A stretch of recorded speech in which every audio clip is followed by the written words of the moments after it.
Members of the Greater Lafayette Diversity Roundtable are working to understand the roots of racism and how it is embedded in American culture.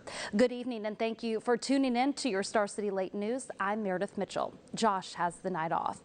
Star City's Chris Moricevicza reports at a workshop today. Group members saw how that bias impacts people of all races. Members of a racial majority can't see or experience the daily lives of minorities, says racial equity facilitator Barbara Kirchhoff. To bring home that point, Kirchhoff showed Diversity Roundtable members a video experiment. The first video showed a young white man using a tool trying to get into a locked parked car with the alarm blaring. People of all races, even a police officer passed by, not one reacted. The second video showed what happened when a young African-American man did the same thing.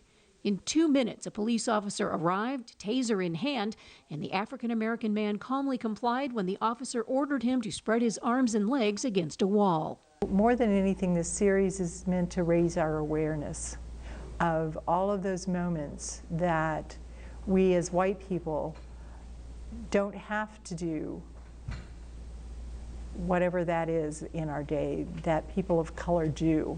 Roundtable members reflected on the two different outcomes: the impact of whites assuming the African-American man was breaking into a car, and that he had to react passively to a police officer, as well as the lifelong memory of that interaction with a policeman.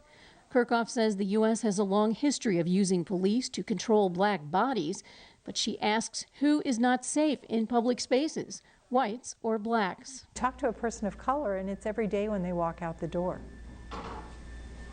And that's exhausting. It stays with them for the rest of their life. Kirchhoff is scheduled to follow up with another interactive session aimed at bringing about community-wide change.